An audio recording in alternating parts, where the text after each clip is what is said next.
Party के कुछ लोग हैं जो जिनको सबसे ज़्यादा तकलीफ है कि अफजल खान कैसे जीत गया और आवाम के बीच में रहकर आवाम का काम कैसे कर रहा है। ऐसे लोग मतलब चेयरमैन टीएमसी के हो सकते हैं, लेकिन वाइस चेयरमैन को जब मैं पहुंचा तो उन्होंने जो रिस्पॉन्स दिया, खुद आए 5 नंबर वार्ड में, वो 1 नंबर वार्ड के हैं, आए, मैं भी एज ए वाइस चेयरमैन आए, आके तमाम जगहों को देखा, इंजीनियर को बोला कि इसका एस्टिमेट निकालिए, नाले की हालत खराब है। मैं देखा चुनाव के वक्त कमेटी म्यूनिसिपल का वार्ड नंबर 5 एक हाई वोल्टेज ड्रामेटिक वार्ड था, जहां ड्रामेटिक वे में इलेक्शन हुआ और नतीजा एक उसी तरह से आया जब CPIM के कैंडिडेट अफजल खान ने इस वार्ड से जीत हासिल की।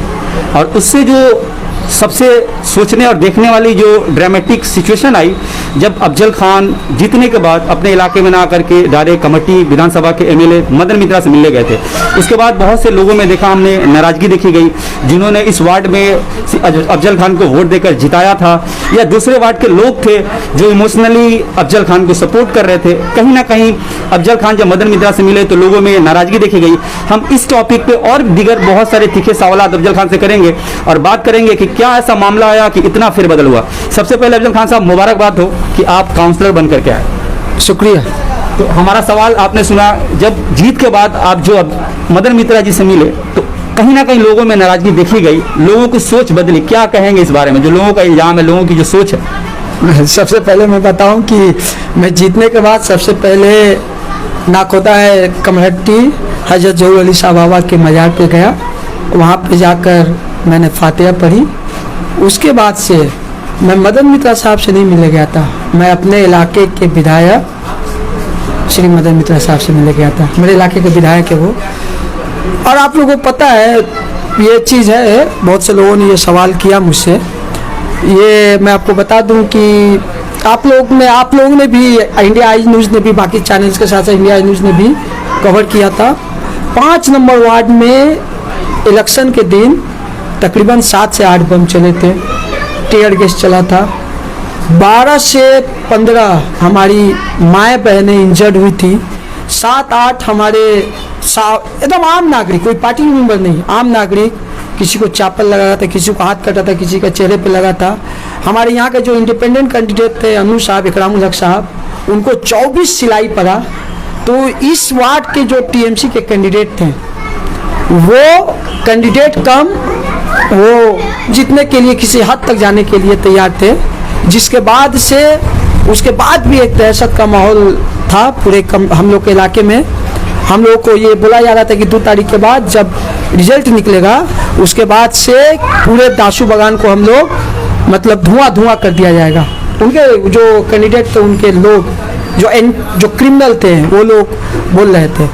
तो और उसके ये तमाम जो हालात थे, उस वक्त जब मैं जहूर अली शाह के पास से फातिहा पढ़ के निकला तो मेरे मोहल्ले के बहुत मुअज़्ज़िज़ हस्तियाँ, बहुत सारे लोग मुझको बोले कि देखिए, मोहल्ला के लोगों को बचाना सबसे बड़ा काम है। देखिए, एक आदमी से बड़ा पार्टी होता है, पार्टी से बड़ा समाज होता है। अगर किसी को उस दिन एक आदमी को कुछ भी हो जाता, किसी की जान चली जाती, तो उन्हें वापस लाकर नहीं दे सकता था। तो चूंकि हम लोग इसलिए मिलने गए थे कि हम लोग को उम्मीद था पूरा कि अगर हम लोग विधायक से उस दिन मिलेंगे तो उसके बाद से जो एंटी सोशल हैं, वो लोग की हिम्मत नहीं होगी कि यहाँ पे वो हमला कर सके। और मेरे मोहल्ले के तमाम लोगों के रिक्वेस्ट पर मैं उनसे मिलने गया था। मैं वहाँ जाकर वहाँ पे पार्टी चेंज नहीं किया था। उनके सामने मैंने कहा था, और विधायक जी का दिल बहुत बड़ा है, मैंने कहा था कि आपके साथ मिलकर मैं अपने 5 नंबर वार्ड और पूरे कमेटी का उन्नयन करना चाहता हूँ। क्या बोल रहे थे? लेकिन लोगों में ये धारणा आ गई थी कि आप तृणमूल कांग्रेस उस दिन ज्वाइन करने गए। बहुत सारे लोग रिमर भी उड़ा देगी अफजल खान ने तृणमूल कांग्रेस ज्वाइन कर लिया। इसके बाद भी कई एक प्रोग्राम में तृणमूल कांग्रेस के प्रोग्राम में आपको देखा गया, क्या कहेंगे इस बारे में? तृणमूल कांग्रेस का किसी भी प्रोग्राम में मुझको नहीं देखा गया। ये रूमर जैसा था, वो रूमर ही, रूमर बोल के आपने ही क्लियर कर दिया कि रूमर है, सच्चाई नहीं है। तृणमूल कांग्रेस के प्रोग्राम में नहीं। मुझको कई लोगों ने कहा कि ना, क्रिकेट का टूर्नामेंट वो CAB का प्रोग्राम था, CAB का, क्रिकेट एसोसिएशन ऑफ बंगाल। आपको बता दें कि सौरभ गांगुली जब BCCI के प्रेसिडेंट हुए तो उसके बाद से जो सेक्रेटरी हुए थे अभिषेक डालमिया और बंगाल CAB के जो सेक्रेटरी हैं देवव्रत दास, वो उस प्रोग्राम में आए थे। हाँ, उसमें हमारे वाइस प्रेसिडेंट जो हैं वो भी थे। मुझको एज ए काउंसलर दावत दिया गया था और मैं खुद क्रिकेट से जुड़ा हुआ हूँ।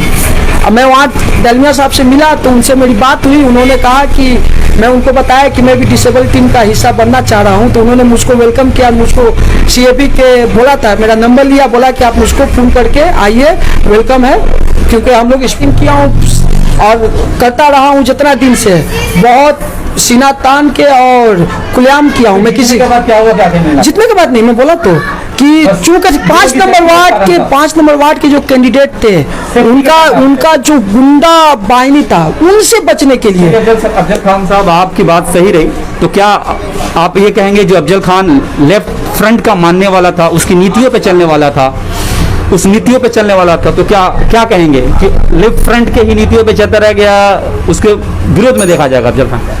नहीं, देखिए, मैं चूँकि CPIM का कैंडिडेट के हिसाब से ही जीता हूँ और लेफ्ट फ्रंट की नीतियाँ आवाम की नीतियाँ हैं। अफजल खान जितना दिन तक रहेगा आवाम से जुड़ा रहेगा और आवाम का काम करने के लिए रहा है। और ये लेफ्ट फ्रंट पूरी दुनिया में 3000 कम्युनिस्ट पार्टियाँ हैं, तो किसी एक खास पार्टी के साथ जुट के रहने से ही मैं लेफ्ट फ्रंट के साथ जुटा रहूँगा ऐसा कुछ नहीं है। बहुत सारे रूमर्स हैं, रूमर्स होते हैं।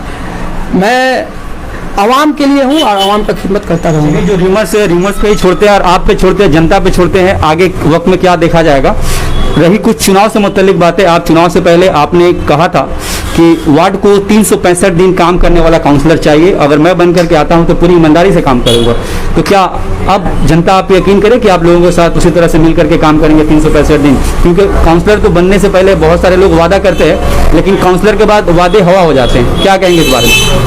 नहीं, मैं 2 तारीख को जीतने के बाद 2 तारीख को तो नहीं कुछ कर पाया। 3 तारीख से आप मेरे वार्ड के लोगों से आप पता लगाइए, 3 तारीख के बाद से 24/7 मैं आवाम के साथ हूँ। मैं अभी शपथ नहीं लिया था, उससे पहले 5 तारीख को दुआरे सरकार था। दुआरे सरकार में आप पता लगा लीजिए कि आपने कवर भी किया था। दुआरे सरकार में पता लगा लीजिए कि जितने तरह के, मैं नया काउंसलर था, जितनी तरह के फॉर्म्स होते हैं, मैंने पहचान फाउंडेशन के लोगों को भी बुलाया था, वो लोग मेरी मदद किए थे। मैं कहीं भी पीछे नहीं हटा हूँ, जुटा हुआ हूँ। अभी तक बोर्ड नहीं बनाया, बोर्ड बनने के बाद पहला बोर्ड मीटिंग हो जाए, उसके बाद से बाकी और काम भी बहुत सारे काम हैं जो करूँगा। अब मैं इससे पहले आप पूछ रहे थे मुझको, सुनिए, मैं आवाम से वचनबद्ध हूँ, आवाम के लिए लड़ूंगा। और मुझको बहुत सारे लोग बहुत तरह की बातें कह रहे हैं और मेरे पार्टी के लोग, ये आवाम आप बोले ना बहुत से लोग नाराज हैं, बहुत से लोग नाराज नहीं, पार्टी के कुछ लोग हैं जिनको सबसे ज़्यादा तकलीफ है कि अफजल खान कैसे जीत गया और आवाम के बीच में रहकर आवाम का काम कैसे कर रहा है। ऐसे लोग मतलब सिर्फ और सिर्फ कमहट्टी में रह के कमहट्टी के मुसलमानों का, कमहट्टी के लोगों का इन्होंने सिर्फ और सिर्फ इस्तेमाल किया है और आगे भी इस्तेमाल करना चाहते हैं। मैं उसके खिलाफ आवाज़ उठा रहा हूँ, इसीलिए अफजल खान आज खराब हो चुका है। मैं उसके अंदर बहुत दिनों से ये लड़ाई लड़ रहा हूँ, अंदर भी खुलेआम जो कहा है, खुलेआम किया है, खुलेआम कहा है और आगे जो भी करेगा आगे भी खुलेआम करेगा। चलिए अफजल साहब, एक और आपने एक मुद्दा उठाया था इलेक्शन से पहले, हम लोगों ने डोर टू डोर कैंपेन में आपका देखा था, आपके वार्ड में निकासी का मामला बहुत ही खराब है। कुछ लोग बरसात के दिनों में खाना तक नहीं बना पाते हैं। तो ड्रेनेज सिस्टम का मुद्दा आपने उठाया था कि मेरा पहला जो मोटिव होगा कि ड्रेनेज सिस्टम को ठीक किया जाए। आप काउंसलर बने, कुछ दिन वक्फा हो गया, इस पे कहाँ तक आपने काम किया, थोड़ा सा हमारे व्यूवर्स को बताएं। देखिए, ड्रेनेज हम लोग का यहाँ पे सबसे बड़ा मुद्दा हमारे वार्ड का निकासी, सिर्फ मेरे वार्ड का नहीं, 4 number ward, 6 number ward, 7 number ward, बाकी जगह पे देखिए कि आम दिनों में दोपहर के वक्त में पानी जमा हो जाता है। तो मैंने इसके लिए सबसे पहले, जब मैं जीतने के बाद ही मैंने कुछ दिन निकासी करवाया था, 3-4 दिन मेरे इलाके में हुआ, लेकिन मैं देखा कि उसके कोई फ़ायदा नहीं हो रहा। तो मैं वाइस चेयरमैन साहब से मिल के, 7 नंबर वार्ड के मेहदी इमाम साहब से मिला, मैं 6 नंबर वार्ड के रुखसाना खातून से मिला, यहाँ के हमारे जो 1 नंबर से लेकर 16 नंबर वार्ड के जो गार्बेज निकासी नाला वगैरह के जो SI हैं, उनसे मैं मिला, म्यूनिसिपल के जो यहाँ के CI हैं 1 से 7 नंबर वार्ड के, ये सब जो देखते हैं उनसे मैं जाके मिला, और यहाँ के जो इंजीनियर अमित साहब, उनसे मैं मिला।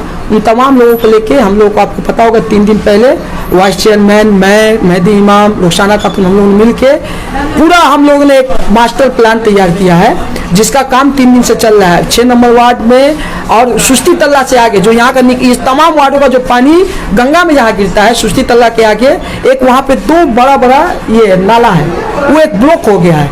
ये तमाम बातें हम लोगों की, और निकासी का काम शुरू हो चुका है। ये कम से कम 1 से 1.5 महीना लगेगा।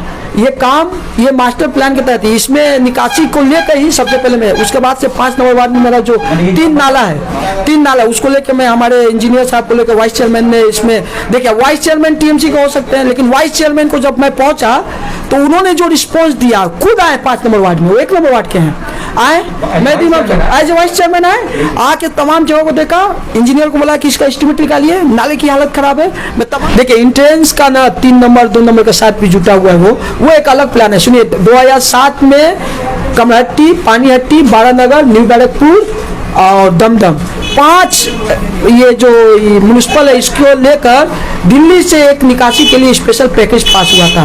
वो बहुत लंबा चीज़ है, मैं बात बताऊंगा। इसमें बहुत हद तक आपको लोहा गेट तक काम भी हुआ है उसके बाद रुका हुआ है। ये आपको रेलवे मार्केट से आना था, उसका बड़ा पंप, एक आदमी उसमें दौड़ जाएगा, उतना बड़ा वो नाला है, लेकिन वो रुका हुआ। लेकिन इस बार हम लोग जो काम कर रहे हैं, गोबर के ऊपर लेके बहुत सारी बातें हैं, तमाम पे जो काम कर रहे हैं, बहुत हद तक इस बार बरसात से पहले काम होगा। और इस साल नहीं तो अगले साल से पहले हम लोग इस निकासी के प्रॉब्लम को तमाम लोगों को मिलकर, अफजल खान उसमें कुछ नहीं है, तमाम कमेटी के हम जरूरत पड़ेगा, तमाम काउंसिलरों को लेकर एक मास्टर प्लान तैयार करके हम लोग आवाम को लेकर नागरिक सभा करके साधारण लोगों को, जो नाला में जो लोग चिमकी में फेंकते हैं, इसकी वजह से जो नाला जाम हो रहा है, ब्लॉकेज हो रहा है, इन तमाम के ऊपर अवेयरनेस की जरूरत है। इसके ऊपर भी हम लोग काम करेंगे और आने वाले दिन में एक नई कमेटी की जो मैंने बात की है, उस मामले में कम से कम ये रास्ते निकासी, इस मामले में अब कोई बाहर के लोग आके नहीं बोलेगा कि लग रहा है कि आज भी वो पुराना कमेटी है जिस कमेटी में पानी जमता था। इसके ऊपर हम लोग काम करेंगे और इसमें चेयरमैन, वाइस चेयरमैन, तमाम काउंसिलरों का, मुझको साथ ही साथ हमारे एमएलए साहब, एमपी साहब, उन लोगों का भी हम लोग को सहयोग लगेगा। अफजल खान, जिस तरह से आप बात कह रहे हैं, तो अगर ऐसा हुआ तो कमेटी के लोगों के लिए काफ़ी फायदेमंद होगा। दूसरी बात, आप एक और भी सवाल आपने उठाया था एजुकेशन को लेकर, चूंकि आप खुद ही एक टीचर है, तो हर एक काउंसलर अपने अपने हिसाब से काम करता है। मैंने इलेक्शन के दौरान भी जब कैंपेनिंग कर रहा था, तो कहीं ना कहीं मैं कोलकाता कॉर्पोरेशन के वार्ड नंबर 54 के जो काउंसलर है अमरुद्दीन, वो भी उनकी मिसाल देता हूँ कि मैं उनका कामों से बहुत खुश रहता हूँ, जिस तरह से वो एजुकेशन पे काम करते हैं। उनके वार्ड में जितने स्कूल्स हैं, किसी भी वार्ड में उतने स्कूल्स हैं जिसने उन्होंने स्टार्ट करवाया है, रिनोवेट करवाया है। तो आप अपने वार्ड में या कमेटी के लिए एजुकेशन सिस्टम पे अलग से क्या काम करने वाले हैं, थोड़ा सा बताएं। बिल्कुल, एजुकेशन सिस्टम पे फिर मैं कहूँगा, और ये मैं कह रहा हूँ इसलिए, इसको इंटरव्यू को सुनने के बाद कुछ लोग बोलेंगे अरे भाई तो क्या बात है, टीएमसी से मिल गया क्या, टीएमसी ज्वाइन कर लिया क्या। मतलब देखिए, आपको डेवलपमेंट के काम के लिए आपके इलाके के तमाम काउंसलर, रूलिंग पार्टी में तमाम काउंसलर, एमएलए, एमपी का साथ लेना ही होगा। और ये तो आवाम का सब पैसा है, टैक्स आवाम देती है, ये तमाम लोग वचनबद्ध हैं आवाम का काम करने के लिए। तो मैं इनसे जब मिल रहा हूँ तो मुझको कहा जा रहा है कि ये पता नहीं क्या है। खैर वो बात की बात है, जरूरत पड़ेगा तो मैं इनके साथ मिलकर आइंदा दिनों में भी काम करूंगा। तो आप जो बोल रहे थे एजुकेशन के बारे में, एजुकेशन के बारे में भी जो काउंसलर है, और जो बहुत ऐसे लोग हैं कमेटी में जो काउंसलर नहीं है, जिनको बहुत खराब निगाह से भी देखा जाता है, वो लोग भी एजुकेशन के ऊपर काम करना चाह रहे हैं। उनको सिर्फ मतलब कि लोगों को नीचे गिराने में ही जो सिर्फ मशगूल रहते हैं, उनको ये मौका मिल रहा है। मैं आइंदा दिनों में भी तमाम लोगों को लेकर, और मेरे यहाँ के जो विधायक हैं, मैं बहुत दिनों तक, मैं आज तक मेरे मुंह से आपने तारीफ नहीं सुनी होगी, लेकिन यहाँ के विधायक है, एक दिन में गया, उनका जो मैं रिस्पॉन्स देखा, उनकी जो बातें मैंने सुनी, उनका जो ये सुना, मुझको लगता है कि उनको अगर सही से डेवलपमेंट के लिए तमाम बातें हम लोग मिल के करें तो कमेटी का चेहरा बदल सकता है। साथ ही एमपी साहब है, चेयरमैन साहब हैं, चेयरमैन साहब बहुत मतलब ये है, आपको कॉर्पोरेशन मिल रहा है, कॉर्पोरेशन वाइस चेयरमैन का मिल रहा है, नहीं मिलता तो अभी तक कोई बोर्ड मीटिंग नहीं हुआ। निकासी का ये काम, रास्ते का काम, मेरा कलवट का काम हो रहा है,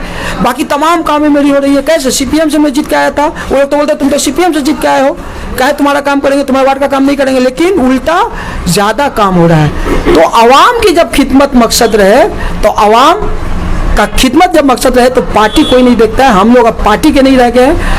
अब मुझको जो सीपीएम वालों ने वोट दिया है, मुझको तो टीएमसी करने वालों ने वोट दिया है, मुझको साधारण लोगों ने वोट दिया, मेरे लिए लड़ाई लड़ा साधारण लोगों ने, बम खाया है, गोलियां खाई है, चापर खाया है। मेरा दायित्व, मेरा फर्ज सबसे पहले उन लोगों के पास है जो मेरे साथ उस दिन खड़े थे। ऐसे किसी के सामने मैं जवाबदार नहीं हूँ जो एक फोन करके या 5 बजे के बाद मुझसे मिलने तक गवारा नहीं किए और वो आज पार्टी के नाम पे मुझको बदनाम करना चाह रहे हैं। ऐसे लोगों का मैं जवाबदार हूँ। मैं जवाबदार रहूँगा कमेटी के उन तमाम लोगों को जिन्होंने मेरे वार्ड के नहीं थे, मेरे लिए दुआएं कर रहे थे, आज भी दुआएं कर रहे थे। मैं उनके लिए जवाबदार हूँ। मैं अफजल खान नहीं बदलेगा। और अफजल खान को जो बोल रहे हैं पार्टी बदल रहा है, क्या बदल रहा है, अफजल खान जहाँ रहेगा, जैसे रहेगा, जिस झंडे के नीचे रहेगा, अफजल खान अपने लोगों के साथ जो अफजल खान बोलता रहा आज तक, वो अफजल खान वही अफजल खान रहेगा, वो बदलने वाला नहीं है। इसलिए मैं जान रहा हूँ कि जब मैं नहीं बदलूंगा, मेरे ख्वाब नहीं बदलेंगे, मेरे लक्ष्य नहीं बदलेंगे, मेरे गोल नहीं बदलेंगे, मेरा मकसद नहीं बदलेगा, तो मेरे साथ जो दुआएं मुझको देते थे वो भी मुझसे नहीं बदलेंगे, वो मुझसे नाराज नहीं होंगे। हो सकता है कि चंद लम्हों के लिए किसी के बहकावे पे र्यूमर्स में आकर वो नाराज हो, लेकिन वो फिर मेरे साथ आएंगे जब मैं जब काम करूंगा तो काम बोलूंगा। अफजल खान बोलने की जरूरत नहीं पड़ेगी। ठीक है अफजल खान साहब, आगे की बात जनता पे और आप पे छोड़ते हैं। वक्त देने के लिए बहुत बहुत शुक्रिया। शुक्रिया। ये थे अफजल खान साहब जिन्होंने हमारे चैनल के माध्यम से अपनी बातें रखी। अब देखते रहिए हमारे चैनल के जरिए आगे की खबर आपको दिखाएंगे कि कमेटी के दीगर वार्डों में क्या हो रहा है और अफजल खान के जो आगे कामों होंगे या दूसरे जो काउंसलर होंगे उनके कामों को दिखाएंगे। हमारे चैनल के साथ बने रहे और कमेटी की न्यूज़ को आप अपडेट करते रहे। अगर हमारा ये इनिशिएटिव आपको अच्छा लगे तो बराए मेहरबानी हमारे पेज को फॉलो करें, हमारे न्यूज़ को शेयर करें। देखने के लिए धन्यवाद।